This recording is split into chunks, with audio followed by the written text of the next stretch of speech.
Welcome to episode 2 of Homeschool. Homeschool is a series to help you develop your personal style at home. And this episode is going to be for you if you feel like your home is full of stuff, but you're not really in love with it. So maybe it feels disjointed, it doesn't really go together, or maybe you've been buying accessories to try and fix this, but it ends up feeling more like clutter.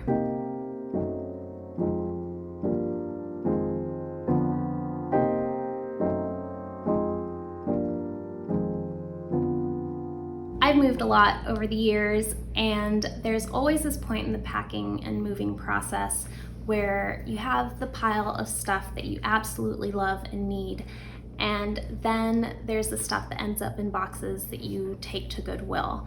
And sometimes the pile of stuff that you love and need is a lot smaller than all the carloads that you end up taking to Goodwill. And that's really frustrating because you've spent money on that stuff, but maybe it didn't end up being your style, or you didn't really use it, it was collecting dust, or maybe it was an impulse purchase and you got it on sale, but then it ended up being more like clutter, and we all want less clutter. So today I'm going to talk about how to build a home piece by piece in which you love everything in it, and that involves thinking about your purchases in a more intentional way so that you're spending money with a plan rather than mindlessly shopping and creating clutter. If you're someone who lives in a small space, I have lived in several studio apartments over the years, and this was my approach. For anyone who's decorating your home on a budget, this would also be my advice for you too. The way that I've come to think about purchases either for my home or for clients' homes is this a bang for your buck piece? A bang for your buck piece is one that makes a noticeable impact in your home and your life, either physically, emotionally, or functionally. So first I'm going to talk about some purchases that I've made that ended up not being bang for your buck pieces. This is also something that I see happening a lot. Something that I used to do a lot is I'd be in a store and I'd feel really inspired. I love the way that it looks and feels, so I want to take something home with me. But I don't want to spend hundreds of dollars, so I might buy a $40 vase. And then a couple of weeks later, I buy a $35 bowl and then a $20 candlestick holder. Over time, I've spent hundreds of dollars on home goods, but maybe they don't go together, or I don't really use some of them, or they were trending but not really my style. These are not bang for your buck pieces. For me, I used to really love buying ceramics, and ceramics can be expensive, especially if you're buying them from an artist and not from a big box store. So I would buy them in sample sales, and I might get a couple small pieces. Over time, I ended up with all of these little vases. Now, to me, they feel kind of like visual clutter. I also have to dust them all individually. It's more for me to maintain. So now I prefer to save up and intentionally buy one bang for your buck piece rather than a bunch of small pieces that are going to create visual clutter and also clutter in my life. Another example of this is you could buy a lot of small prints or paintings, or you could buy one large bang for your buck piece that's going to make a big statement in the room and is also going to help you fill your big blank wall problem, which is something that we talked about in episode 1. Now, I think it's important to also say that a bang for your buck piece doesn't need to be expensive. One of my favorite bang for your bucks was my bird of paradise, which was I think $40.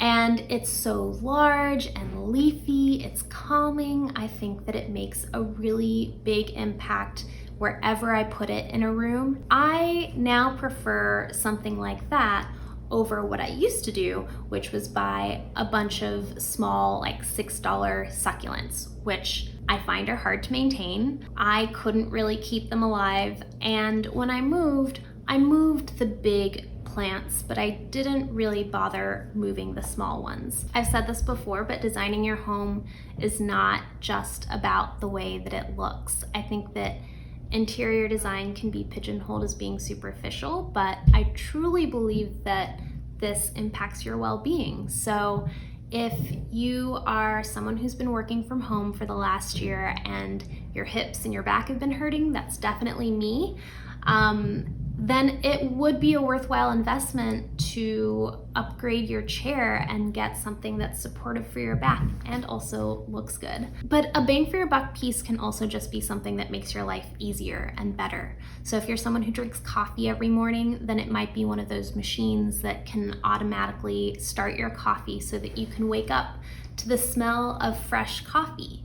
If you're someone who loves music, a bang for your buck piece for you might be an amazing sound system so that you can hear music throughout your home. It's gonna be something that's deeply personal to you, and I wouldn't be able to tell you from looking at a photo whether or not something's really gonna have a bang for your buck, because it's gonna be something that is unique to you and your lifestyle and your home.